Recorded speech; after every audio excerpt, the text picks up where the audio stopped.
Chapter 17 The Ocean Gossips. Right away an axe was found, and the doctor soon chopped a hole in the door big enough to clamber through. At first he thought he could see nothing at all, it was so dark inside. So he struck a match. The room was quite small, with no window, and the ceilings were low. For furniture there was only one little stool. All around the room big barrels stood against the walls, fastened at the bottom so they wouldn't tumble with the rolling of the ship. Above the barrels pewter jugs of all sizes hung from the wooden pegs. There was a strong winey smell, and in the middle of the floor sat a little boy about 8 years old, crying bitterly. "I declare it's the pirates' rum room," said Jip in a whisper.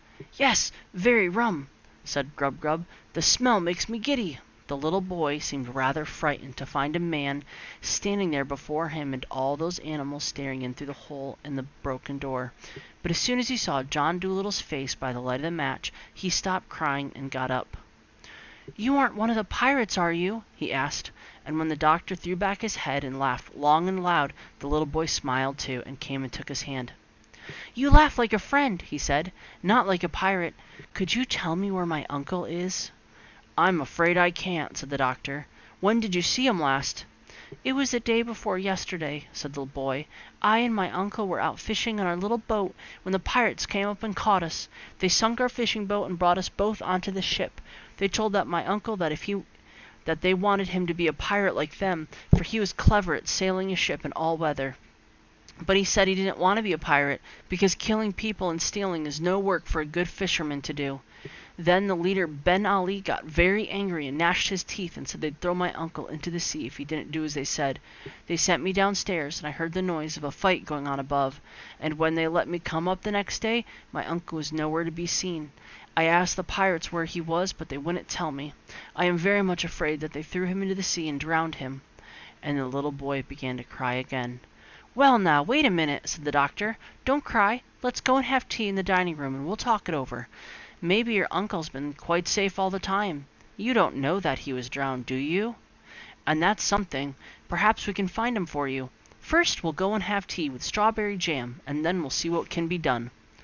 All the animals had been standing around listening with great curiosity, and when they had gone into the ship's dining room and were having tea, Dab-Dab came up behind the doctor's chair and whispered, "Ask the porpoises if the boy's uncle was drowned. They'll know." "All right," said the doctor, taking a second piece of bread and jam. "What are those funny clicking noises you're making with your tongue?" asked the boy. "Oh, I said a couple of words in duck language," the doctor answered. "This is Dab-Dab, one of my pets." "I didn't know that ducks had a language," said the boy. "Are all these other animals your pets too? What is that strange-looking thing with 2 heads?" "Shh," the doctor whispered. "This is the Pushy-Pullmoo. Don't let him see we're talking about him. He gets so dreadfully embarrassed. Tell me, how'd you come to be locked up in that little room?" "The pirates shut me up in there when they were going off to steal things from another ship. When I heard someone chopping on the door, I didn't know who it could be. I was very glad to find that it was for you.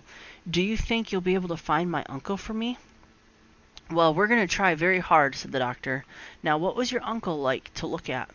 "He has red hair," the boy answered, "very red hair, and the picture of an anchor tattooed on his arm. He was a strong man, a kind uncle, and the best sailor in the South Atlantic. His fishing boat was called the Saucy Sally, a cutter-rigged sloop." "What is cutter-rigged sloop?" whispered Gub-Gub, turning to Jip. "Shh! That's a kind of ship the man had," said Jip. "Keep still, can't you?" "Oh," said the pig. "Is that all? I thought it was something to drink." So the doctor left the boy to play with the animals in the dining room, and went upstairs to look for passing porpoises. And soon a whole school came dancing and jumping through the water, on their way to Brazil. When they saw the doctor leaning on the rail of his ship, they came over to see how he was getting on. And the doctor asked them if they had seen anything of a man with red hair and an anchor tattooed on his arm. "Do you mean the master of the Saucy Sally?" asked the porpoises. "Yes," said the doctor, "that's the man. Has he been drowned?" "His fishing sloop was sunk," said the porpoises, "for we saw it lying on the bottom of the sea, but there was nobody inside it because we went and looked." "His little nephew's on the ship with me, here," said the doctor, "and he is terribly afraid that the pirates threw his uncle into the sea. Would you be so good to find out for me for sure whether he's been drowned or not?" "Oh, he isn't drowned," said the porpoises. "If he were, we would sure have heard of it from the deep sea decapods. We hear all the saltwater news. The shellfish call us the ocean gossips. No, tell the boy we're sorry we do not know where his uncle is, but we are quite certain that he hasn't been drowned in the sea."